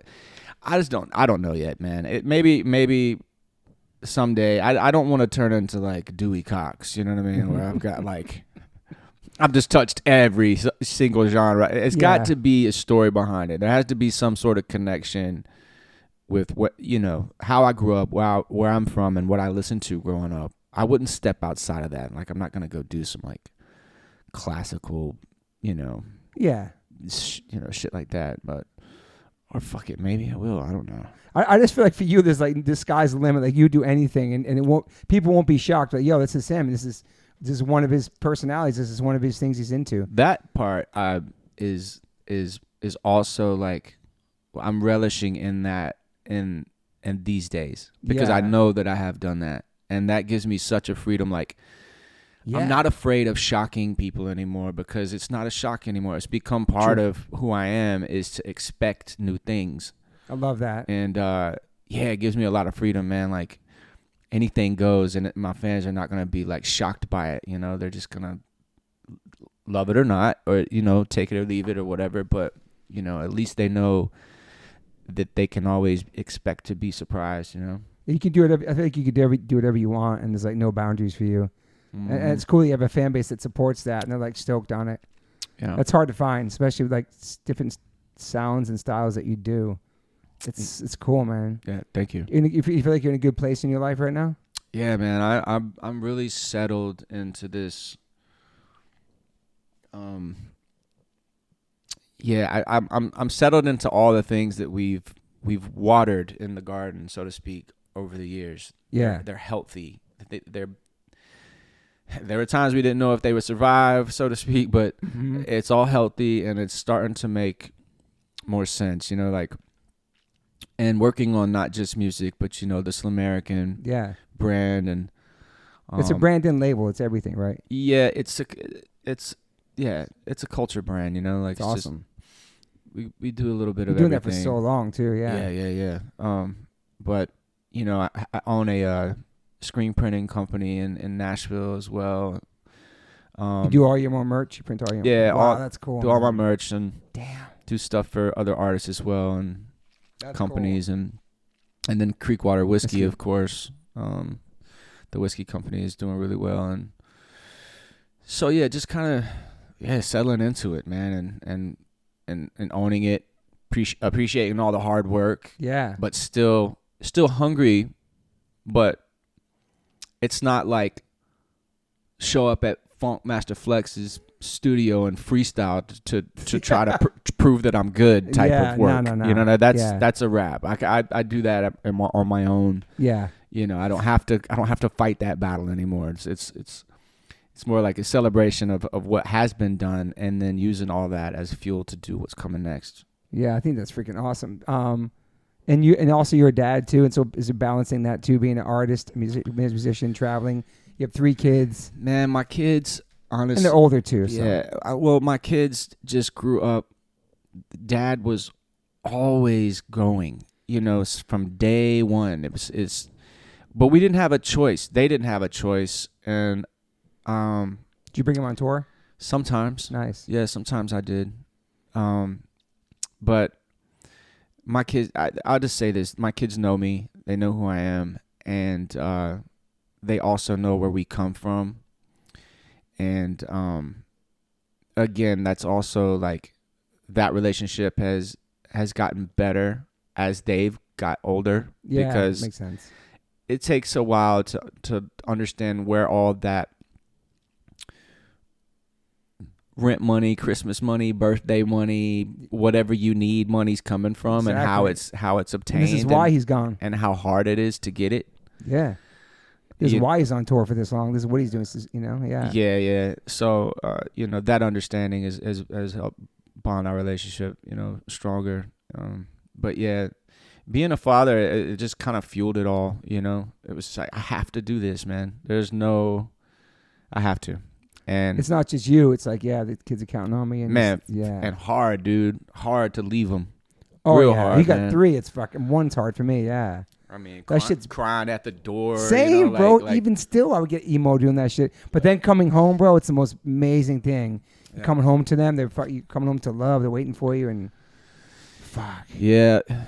But they're growing now, so that's fuck, man. Yeah, they're getting grown. I mean, always be babies to me, my babies. You know what I mean? Yeah. It's just like that, But yeah, they're doing great, man. Everybody's doing great. My mom's doing great. It's awesome, man. How old is your mom now? 70s? No. Younger. Yeah. Oh, because she had you crazy young. My mom's in her 70s, damn. Yeah. She's 50. Fuck, I'm 50. That's crazy. She's 50. 56. I'm 53 though. That's fucking crazy, bro. That's just crazy. What's up, Dad? Damn. Dude, that's fucking crazy, man. Is there any you pretty much worked with all the artists you wanted to work with in your career? Like, is there like an MC that you would love to work with and still may want to? Like a bucket list shit or? Kendrick. I would. Well, I've been on a record with Kendrick. Yeah, you have. One Train. Yeah. But I haven't. I would love to do a record with him. I think ASAP's on that too, right? Yeah. It was ASAP's record. That he pulled all of us in. But that's sick to be on a track with him. That's fuck. Yeah, it's dope.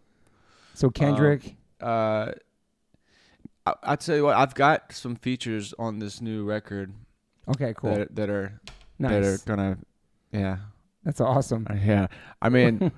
I'm pretty selfish though with my even on Love Story it was just one it was just Marshall. That's it. That was on the whole album. It's just one guy. Yeah. So it's pretty hard actually. Letting it happen, just letting it happen natural, man. Are you a big New York hip hop fan too? Like Nas, I mean, what era? Star, okay, I was like, Wu-Tang. what era? Yeah, of course. Black Moon, Black Sheep, De La, Tribe. Yeah, of course. BDP. I saw KRS-One perform 2 weeks ago. Coogee Rap. It was amazing. KRS-One is like 57 years old. Came out freestyling, dude. It was fucking bananas, bro. Wow. I love KRS-One. I heard KRS-One took a boat to Australia. Because you won't fly? Yeah. Is that possible though? It's like months. Hope he got paid good. That's fucking crazy. Really? He's really like that? Dude. Fuck. Did you ever like, what else in New York? Coogee Rap, MOP. Oh, fuck, New York. It's so much. Jay with the Damager. Mobb Deep. Woo, let's go. Mobb Deep. Yeah, bro. Yeah. Mobb Deep, one of the greatest. Mobb Deep, Black Moon, Wu-Tang, Killer Army. Nobody's ever said that. That's sick. Yeah, Killer Army. I loved Killer Army. I was even listening to Poor Righteous Teachers, which is crazy. They were so sick. I loved them. Gravediggers. Those Lords of the Underground, Fushnikins, OC, Word Life, one incredible album. Oh, I just did a record with Busta recently. Wow, that's pretty crazy. It's our second. Wow. That's fucking. He's another one. I saw him open. He came out with Wu-Tang and Nas last year, and I swear he stole the show. Just came out and banged out all of his hits like in 30 minutes. Just his persona, his energy, his fucking cadence, his voice. It was like, it seemed very surreal. Like it was awesome, man. He still kills it. Yeah, man. This is random. May sound random, not really random to me because I've thought about it for years. I would love to work with Erykah Badu, man. Ooh, that would be crazy. That'd be awesome, man. Like on her rap shit. That'd be awesome, man. That'd be crazy. I would love that just because she's just brilliant. You know, she just gets it, man. That'd be a good one. Yeah. Sade? Oh, I fucking know. Oh, dude, you remember Bahamadia? I think so, yeah. Dude, Bahamadia. Shout out Bahamadia, dude. I think I remember that, yeah. Woo, talk about female MCs. Ladybug from Diggable Planets. Ooh, nobody talks about her at all, man. Come on, Ladybug. Let's go. MC Light, I love. Oh, I love MC Light. Queen Latifah was sick, too. She had a lot of bangers, man. Even Salt and Pepper gets no props. So Lauryn Hill. Come on. Yeah, Lauryn Hill. End of story. Nikki D was like a hard-ass girl from Jersey. She was with Apache back in the day. What about a top 5 for you? That's super hard. Top 5 female just rapping, whatever, anything. Influences, artists, musicians. It could be country. Oh man, it's hard though, right? There's one per genre. Yeah, right. I'll go for country and style and fashion and just straight. I would say Dwight Yoakam. Damn. Okay. Like 80s Dwight Yoakam. Okay. You know what I mean? Like. Damn, that's a first. For rock and roll, like hard rock, I would say Appetite for Destruction, Ooh, Guns N' Roses. That's sick. I'm just thinking about what hit me as a kid. Yeah. Or for metal, I would say for sure Metallica. Got you. For hip hop, damn, it's gonna be hard. Ice Cube. Those solo records, man. Death Certificate. Today was a good day. It was like one of the first records I memorized, like front to back. Wow. Okay. Yeah. All those solo records were from America's Most Wanted, mm-hmm. Death Certificate, Lethal Injection, Predator, bangers. All 4 of those solo records were incredible. Ice Cube, man. Yeah, dude. He's so hardcore. I don't know if am I missing a genre. I don't know. I kind of hit it. I would like pop. No, fuck with pop. Oh, music. Pop. I fuck with pop. Yes, I love that, pop. Yeah. Let's go pop. Pop music. Let's think about pop. Beatles, I guess. Okay. I mean, that's pop, right? I guess. Yeah, I guess. Pop. I think of like, I don't know, pop music. Shit. Is U2? That's like rock, I guess. What is pop? Well, Britney Spears is pop. We're not talking about that kind of pop though. But you like music that people would. What is something you listen like to? People, mainstream? Yeah, like somebody be surprised you listen to. Chris Brown. Super talented. What? Chris Brown. Fine China is one of my favorite Chris Brown songs. I love that fucking song. What about like Usher or something like that? Yeah, I like Usher. Usher's sick. Yeah, Usher's I don't know why I said that. Usher's had so many hits Bangers, that are just. Bro. I'm just like if I hear "Yeah" one more time in a club, I'm gonna run through the wall. I didn't mean to say yeah when you said that, but yeah, there's a lot of bangers. He has. Yeah. Who else would you be surprised? I may be listening to, maybe Bjork. You said Bjork? I love listening to Bjork. Yeah, Portishead. Ooh. I listen to a lot of old Portishead for. Nice. How about Sinead O'Connor? You like her? I mean, what was the one song Sinead O'Connor? She has a doc out now. You should watch it. She got canceled before cancel culture for speaking about the Pope. Yeah. I watched that Saturday Night Live. Yeah. I was there. Okay, but there's a doc that came out where how everything she said came true, but nobody. After they canceled, they never brought her back, and she was so punk rock about that, like Public Enemy logo on her face when there was no hip hop as a genre in the Grammy, so she did that. Just all of her shit was just so punk, dude. It's a dope doc. I'm gonna send you the shit for it. Bet. It's like watching that, I was like, holy fuck, she was so talented, man. I listened to a lot of like Mexicana, like gangster Mexican, like what? You know that shit, man. Okay. Like I really get down on that shit. Like I can't even understand, but okay. I jam. There a few of my friends, they think it's funny as shit. I'm always bumping it in my fucking car. Like just so like I can see you cruise around in your truck. That shit is the best. Would you live anywhere else but Nashville? Like where else would you come to Cali ever? No. You love where you're at? I'm not. I do love Nashville, Tennessee. I think I love the desert. Yeah, I can see it. Yeah, is great. I'm pretty like bipolar about why I like the desert because of the heat. I also love Alaska though. You know what I mean? I like the extremes of what it is. Like I don't like medium shit. I like all the way there shit, like Kauai, and then Alaska, Arizona. How do you chill? Like what's like a chill like? Can you just chill and relax and turn it off? Because it seems like you're always going like. This is it. This is it. This is about as chill as I get. Okay. You know, just conversation and chill. But because right after here, it's on. And then it does never stop. It actually don't. And do you sleep good at night? Thank God I have music. Can you shut your brain off at night and sleep like 8 hours? You a good sleeper? If I'm exercising a lot, yeah. I if I'm like running and like going, I sleep like a baby. But if I'm like on a break or like a week or two where I'm just I don't sleep much at all. I may sleep like 4 hours a night. That's cool. You run. I just started running like a couple months ago. I'm really loving it. I gave it up a long time ago. Now I'm just fucking back on it. It's so good for your mental, man. Oh yeah, I know. You run a lot? Man, for a year and a half, I was running like a maniac. Actually, like I had to stop. It was one of those things I became obsessive about, and it's just not. I just don't have I got one speed, Toby. It's fucking go hard, dude. Like, so I was up to running like 10, 13 miles like a day type of shit. Did you do a marathon? No, I never did a marathon. I think you could do that. But I ran in all weather too. Like I ran Australia summer. I ran Russian winters. So when you were traveling, you were running too in different places. Russian winters. It's hard, bro. I ran around subs, dude. What? Frozen on the ice and shit. You were running in Russia. Yeah. So you were so obsessed. I ran all over the world. Every city you try to place to run. That's kind of cool, running around the world. Wow. Yeah, Portugal was crazy. Lisbon? Huh? Lisbon, Portugal? Yeah. Beautiful, dude. Yeah. So you still run? Nah. You train? You do weights? I ride a bicycle. I do like. I just bought this. Was it Bianchi bike?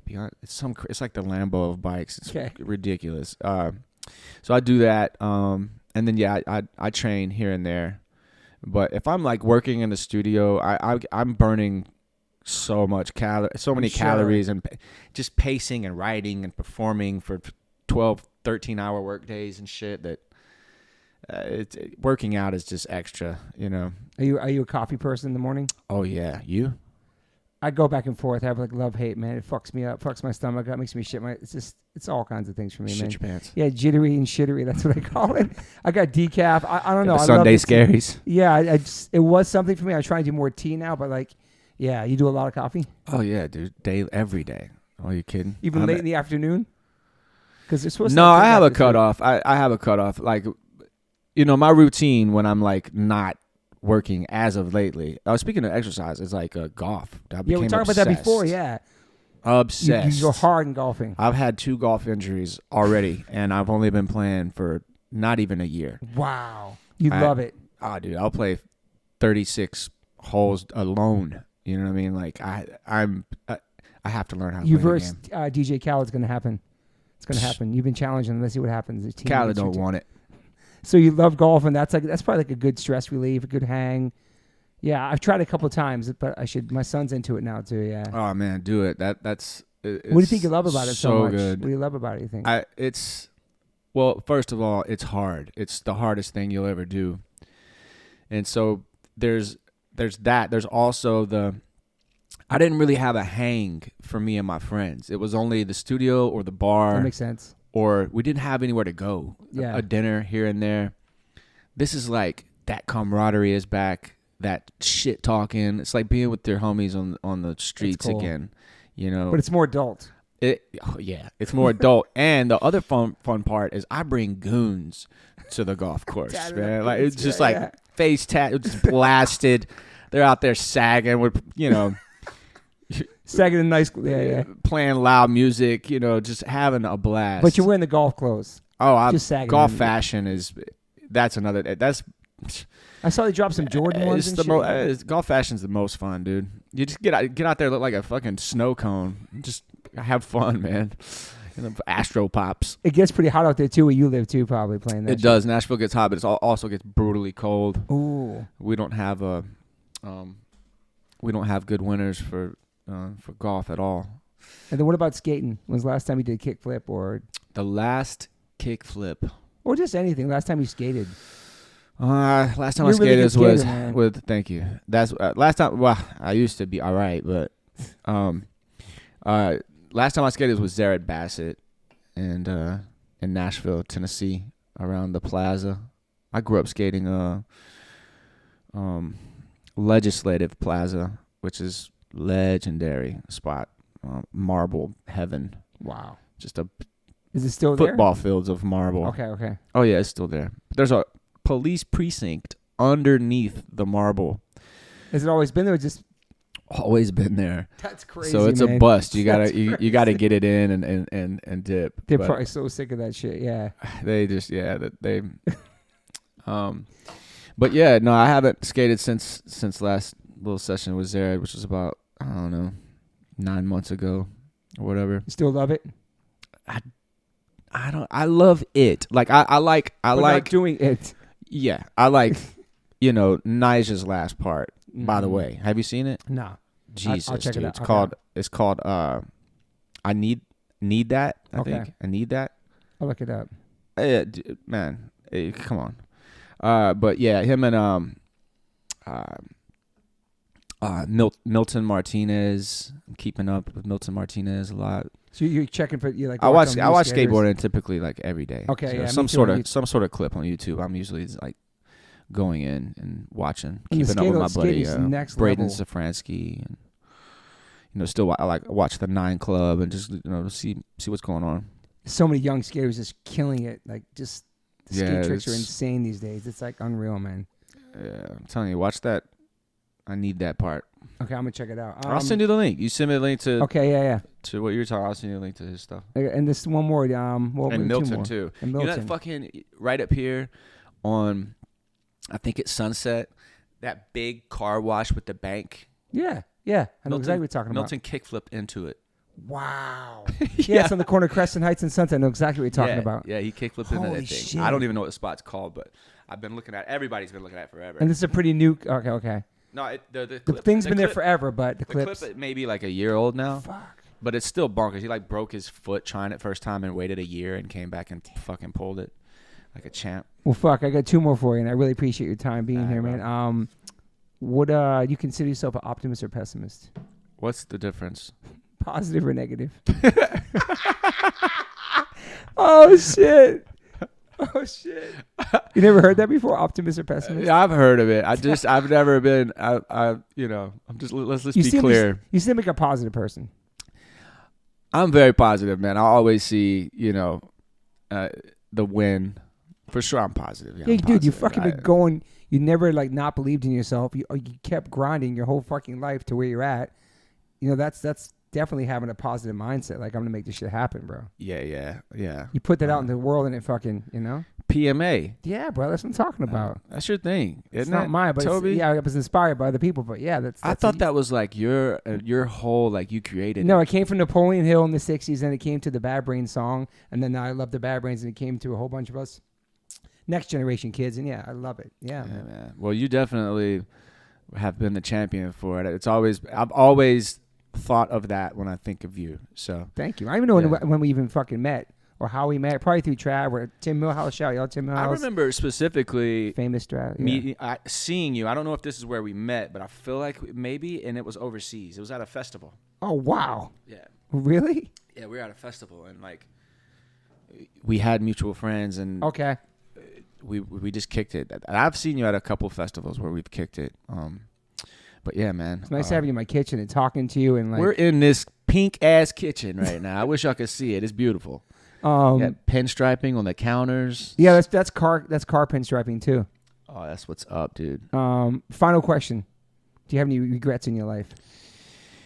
Oh, of course. I regret what happened last night, dude. What are you talking about? All right. Yeah, I hear you. Jesus. All right, so I guess you have some, yeah. Oh my God, I got plenty of regrets. I'm not going to touch on it.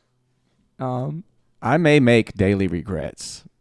I don't think that you can like go really hard and with this positive attitude of winning without like you're gonna have to deal with the loss, of course, the losing, of course, and making mistakes, and you're gonna fuck shit up on the way. Yeah. So that's gonna create a lot of like, ooh, damn, I regret that I said that on that stage at that point in time, or whatever, or let that person chill in my bedroom. Like, or just whatever, you know what I mean? Like, yeah, so they happen. How about you? You got some regrets? I probably do, man. What? You saying you don't? I probably. You probably do means you don't. No, I probably do.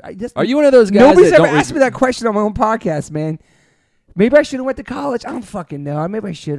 Maybe I don't have any regrets, man. Oh man. I really don't have any regrets, bro. I really don't. I mean, it's probably some shit I did, but nobody's ever asked me that.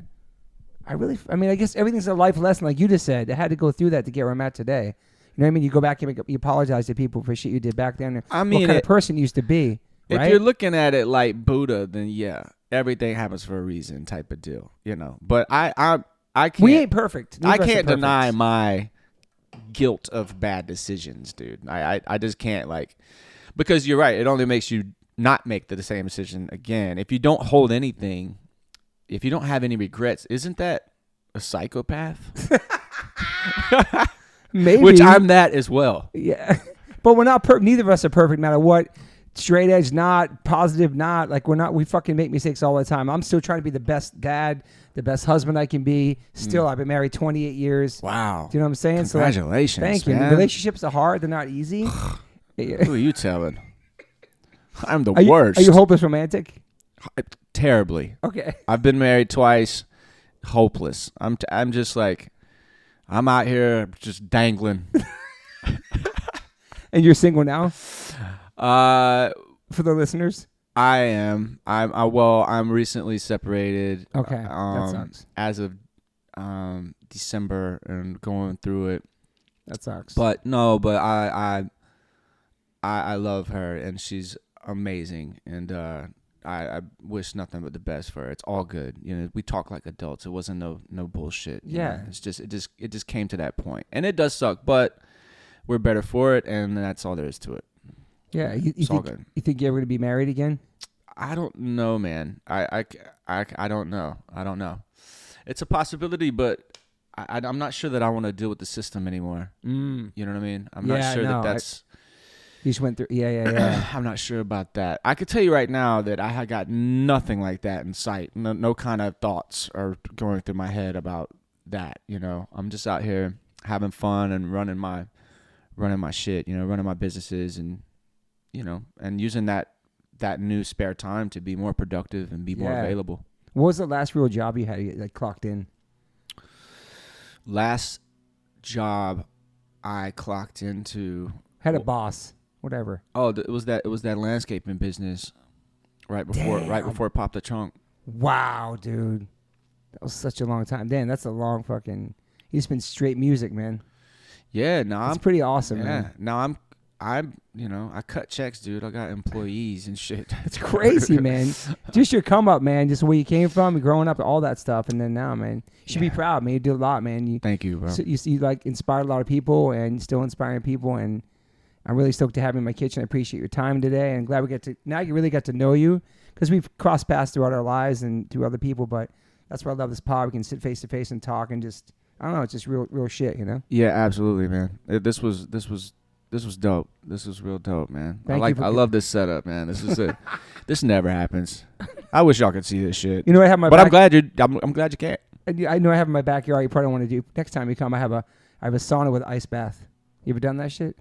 Are you kidding Cold me? plunge? You ever done that? No. You ever heard about it? Yeah, I've heard. I've seen it. I've watched people. It's insane. We go ham in that shit. Oh, it's crazy. Bro. Really? All my friends do it. It's like 250-degree sauna, 39-degree ice bath. And it's good for your mental, bro. It's good for all your shit, your body, your fucking. Wow. Especially you skating, all the shit you do.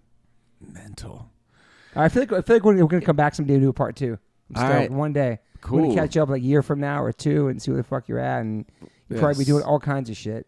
Let's do it. And listen, you know, when we get our podcast cracking in Nashville, you got to slide out and hang with us. 100%, man. I'll be honored. Yeah. All right, bro. Well, thank you for being here. Thanks for listeners. And you can find Yelawolf on the social media. You check your DMs? Yeah, from time to you time. You write people back? Yeah. Oh. Bless you. Bless you. Let's go! And your last thing. And do let negative comments bother you? People talk shit. You ever write shit back? I don't. I'm kind of like it. So yeah, they have before. I mean, okay, I've actually threatened to fly out to some random state and handle somebody for a comment. For a comment. Damn. It's just like or just going back and forth with them. Like, all right, dude, I'm on the way. I got a plane ticket. You're gonna have to live this up.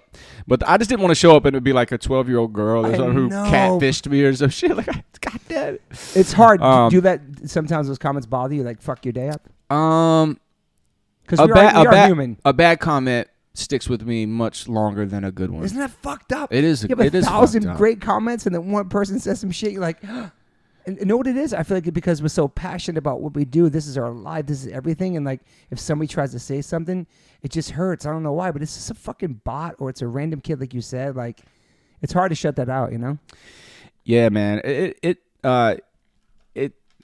interruptive, but it's a lot less though these days because I like the followers that I've created are there because they're supporting you. Yeah, right. Yeah, it's not like it's crazy when a hater will follow you.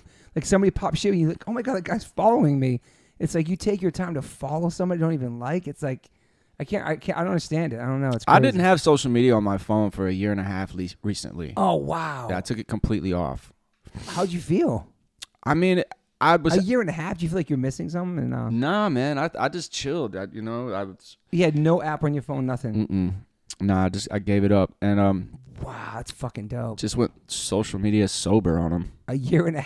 Yeah, what we did is we shot I was pretty maniacal about it. We spent like a year shooting Polaroids. Okay. And I was active, right? And then I erased everything, and then I just gave all the Polaroids to my manager, and I wrote something on the bottom of the Polaroid, and then I was like, yo, just post one of these a week.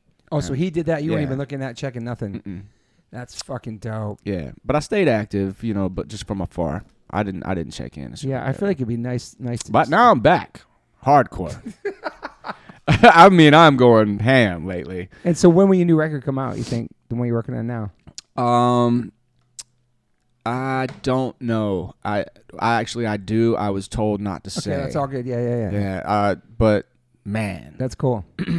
Yeah, it's exciting, man. And the last record, there was one that we talked about that came out last year. Same producers that did Love Story. I will say that. Oh, that's sick. Wow. Okay. Yeah, that's same exciting. Team. Yeah. I'm stoked, man. Well, thank you for being here. It's great to reconnect with you. Thank you, Millhouse, making it happen. Tim Millhouse. Boy, Ounce for pulling up. I really appreciate it. And thanks for listening, everybody. Bye. I always ask my guests if they have any regrets. I personally don't have any regrets. Even when it comes to my tattoos, I have the silliest tattoos. Even my ET on my leg, it's still a childhood memory for me, and I love it. I've had tattoos on top of tattoos strictly because I wanted more tattoos. I started getting tattoos when I was 18. I'm 52 now, and I can't stop. I've had laser treatment before on something on my arm. It's 4 tattoos on top of each other, and that experience at that place was pretty fast. It was pretty cold. It was in and out, swiped the credit card. Don't really tell me much. Didn't give me much details or anything was going to happen. So I never went back. So as of most recently, I'm so lucky enough to have had 2 sessions at Removery Tattoo Removal. My tattoo on my arm that looks like a big black blob is now super light. I've had 2 sessions. I have a long road ahead of me. None of this stuff happens overnight. You cannot take a tattoo up in one sitting. You have to be patient. And it's painful. They ice you up. It's super fast. To me, it felt like a bunch of rubber bands. But what's more painful than that is looking at something on your body that you think you're stuck with for the rest of your life. That sucks. But now for me, I'm really happy I started this journey. I'm slowly going to get this tattoo removed. I never thought in a million years I have any kind of real estate on my arm. I don't even know what I want, but it's exciting. I'm so honored to announce that One Life, One Chance podcast is now with Removery. I have a code. Use TobyH20 and get $100 off your first session. Call 866-934-4570 or go to Removery.com. One of the most experienced tattoo removal companies in the world. Over 600,000 removal treatments done. 100 locations. U.S., Canada, and Australia.